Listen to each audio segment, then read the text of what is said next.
In this video, we're going to be checking out Safari Pedal's brand new plugin in collaboration with Standard Audio, and that is the Level Or. But before we get started, my name is Ed, you're watching Stokes Sounds, and if you like this video, don't forget to hit that like button, subscribe, and leave a comment. And if you want to support the channel, head over to our website, stokessounds.com. You'll also see I'm now offering one-on-one mix consultations, so go ahead and check that out. I'll leave a link in the description below as well. Now let's dive in. As you can see, we've got the brand new plugin by Safari Pedals in collaboration with Standard Audio, Level Or, and look at it. It looks absolutely amazing. Safari Pedals, they always give us the best kind of GUI on the plugins, and as I said before, it's not always about how it looks, it's also about how it sounds, and we're going to get into that. So I've got some drums pulled up. As I say, it's the first time using this plugin, never used it before, so it's completely live, and let's actually just demo it together and let's see kind of what it sounds like. You know, this plugin, a recreation of the classic kind of limiter by Standard Audio. They've got their own kind of analog version of it, and you know, it's a distortion limiter, and you know, let's kind of make things kind of sound distorted and crunch and just make things have a bit more grit to it. Now let's hear this plugin in the default mode. I'll bypass it now, and then I'm going to unbypass it halfway through the drums,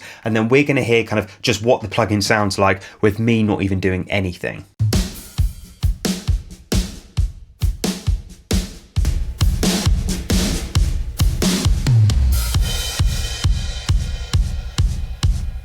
I mean, you can hear there, it's completely just, you know, crapping up this signal, if that's even the right word to use. It's kind of making it super distorted, super squashed, you know, and super compressed. And first thing comes to mind is I'm like, well, maybe that would be amazing as parallel. I mean, at the moment, we've just kind of got this in, you know, in the default mode on the drum bus. But you can see here, if we just actually look at the features of the plugin, we've got an MK1 and MK2. They're two different analog circuits, so we can play around with that. We've got a pre and a post, so whether we want it post the distortion or pre the distortion and all of that great stuff. We've got a tone, so we can change the characteristics of that, and then we've got this, you know, the actual kind of box in the middle, which is the Level Or MK2, and this is, you know, where we can, you know, change the crunch, decompression, and the input and the output. So this just gives us flexibility within the plugin itself of how much we want to drive the plugin in and how much, you know, we want to come out of the plugin and all of that. And then of course, Safari Pedals, as always with their amazing plugin developments, they give us a blend mode. So this means I don't have to set up multiple kind of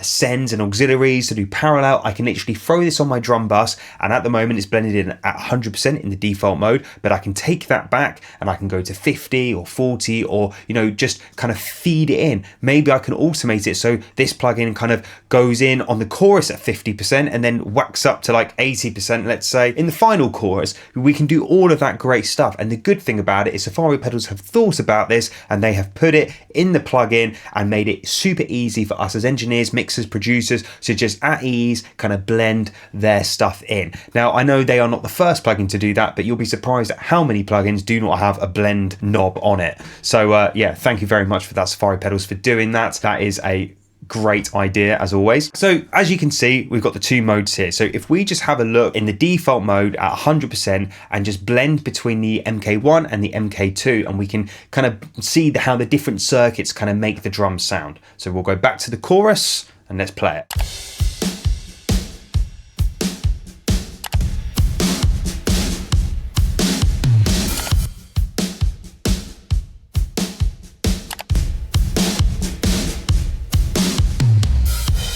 I mean, that is crazy. I mean, you know, the plugin itself, you know, it's got real crunch, that limiting kind of sound, you know, a lot of compression, and it's just giving that kind of dirt that sometimes that you want, especially if you're doing kind of genre-based music, depending on what it is. So like rock, or, you know, metal, or any of those kind of great genres, you know, you may want to add even country, that kind of distorted drum sound kind of blended in with the drums. Maybe you want it only in the chorus. Again, you can use automation and you can blend this plugin just in the choruses, or, you know, coming out a little bit lighter in the verses and all of that sort of stuff. So I mean, just off the bat, just default mode, that is doing a lot. You can also see that they've provided us with different presets. You know, as I said, this is the first time I'm using this plugin, so, you know, you're watching the ride with me. So, you know, if we have a look at the drum section, we've got just on the drum bus at the moment. So if we go through them, we've got a drum bus circuit killer. Let's try that.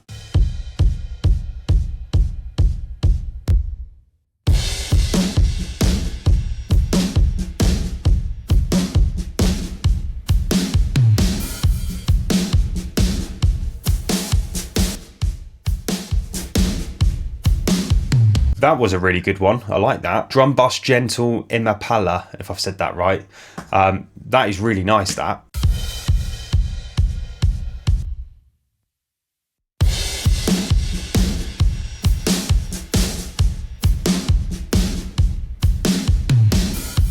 I'm just messing here. I'm just going to mess around with this and just kind of see kind of what I get. At the moment, it's in parallel. It's at 52%. So, you know, we can turn oversampling on. Why not? Make it sound better. And let's just kind of play around with the different features. Watch me mess around and just see kind of what we come up with and see what we like. And then I'll, you know, bypass it, unbypass it, and we can see what this plugin, you know, is doing to taste.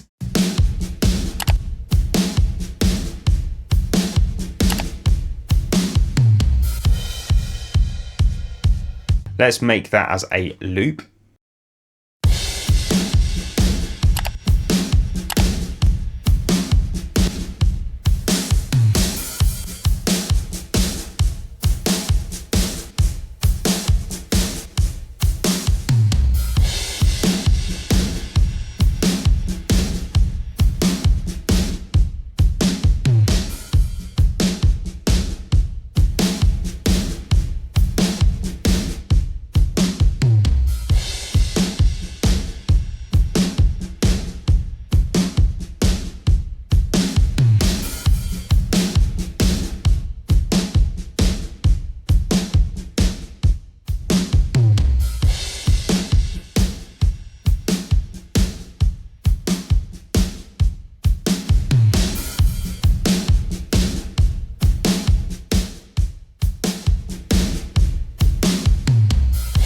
I mean, I love that. You can really hear, you know, it's bringing up the ghost notes on the snare, you know, all of the ghost rides and all of that. You know, sometimes you would use like an 1176 or something like that to kind of just really kind of slow the release down to really get the ghost notes on the snare. But in this case, you know, I'm just messing around, and, you know, when I even put it on crunch or, you know, or level, you know, on the top one, it's just giving a really nice tone, and it's only in at 45% I've just put it in. You know, if I just kind of bring that all the way to 100 and bring it all the way down, you can really hear kind of what this plugin is doing to those drums.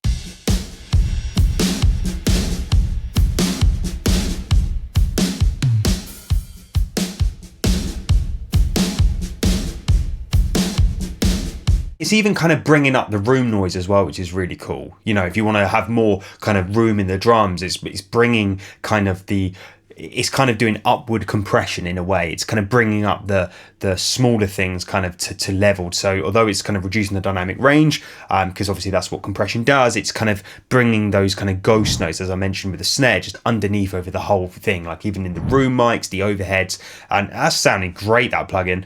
Let's just keep going and seeing, you know, what we get.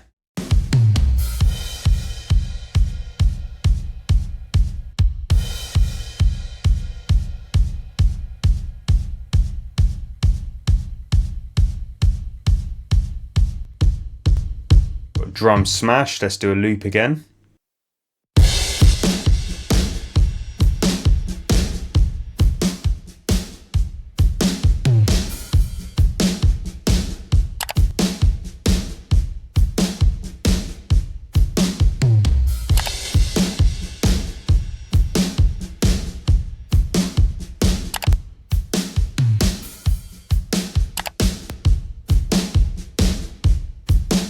Let's go back to my favourite one, which was the gentle one. I love that sustain. That is really nice. Let's go moderate. Let's go 70%. Let me bypass it, and then I'm going to unbypass it, and then let's really hear this plugin.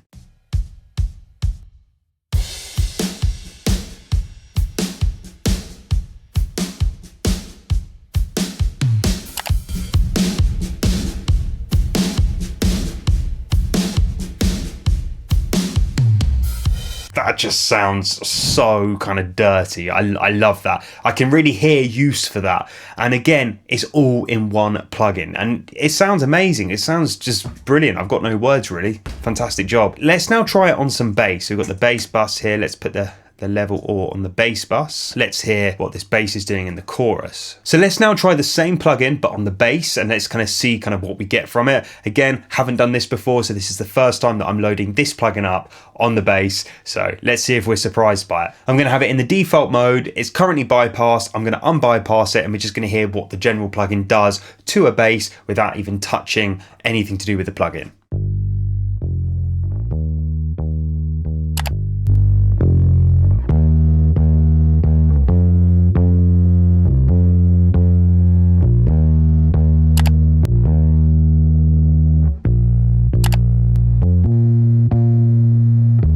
Well, you can really hear that MK2 kind of that other circuit kind of adds this kind of top end. Let's just go again to the presets and let's just have a look at what's going on with the bass. Michael Brower, he's a very respected mixing engineer in the industry, so let's just go with his preset and see kind of what we get.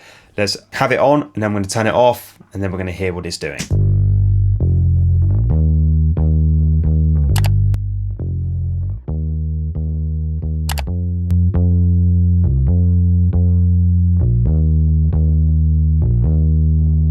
I love that. It's really bringing the harmonic notes of that bass kind of forward to the mix, and that's really, really handy to have. I mean, I can't believe how much kind of harmonic clarity, if that's even a word, that's really bringing. It's bringing all the notes up, because sometimes when you've got a bass player playing the bass notes, sometimes not all of the notes are like the actual tone of the note isn't always kind of heard. Sometimes you get a bit of fret bars, or you get kind of a bit kind of muffled sounding, where when you're using this standard audio level, or it's just kind of enhancing that bottom end, which is again another really handy tool to have. I mean, that's just with the Michael Brower preset. I mean, we've got the blend on 63. If we actually put the blend on all the way and then all the way back, and let's hear kind of what the plugin is doing at 100% on the bass and what it's just doing in parallel.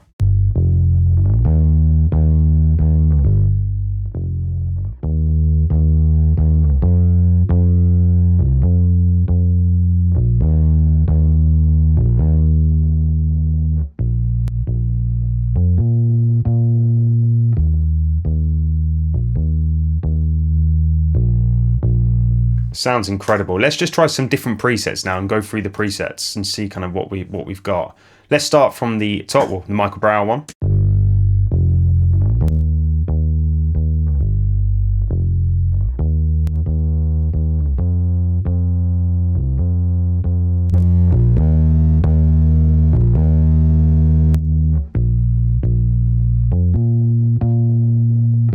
I like that one. Let's bypass that.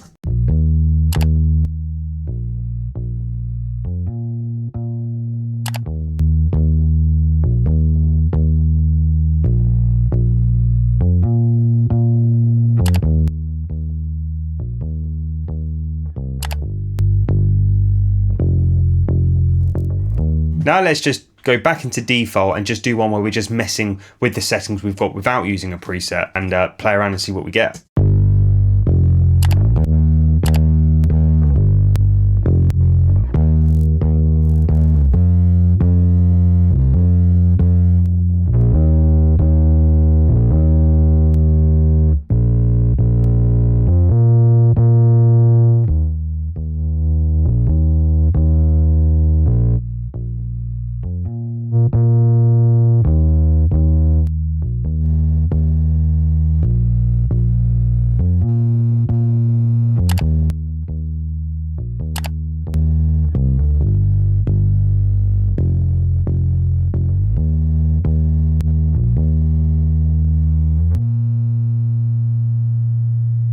I mean, this plugin just sounds unbelievable. I mean, it's definitely a must-have in my toolkit. That's just on bass and drums. We could do it on vocals, but just here I've just got bass and drums, because I feel like with a plugin like this, I'm probably most likely going to use it, as a parallel with the Safari Pedals blend, because anyone that knows me knows that, again, I'm not a huge fan of setting up auxiliaries and having to blend things in, partly because, as I say, I like an easy life, and also when I have loads of buses, it just seems really overcomplicated complicated to me. And so, you know, going for a plugin like this, you know, you can have a saturation, distortion, limiter style plugin again in parallel is just amazing to have. So I reckon I'll be using this on drums mostly. The way in which I would probably use this plugin would be if I want to have like sustain notes, as I said, you know, with the snare, or, you know, I want to, you know, really kind of just crap out some room mics.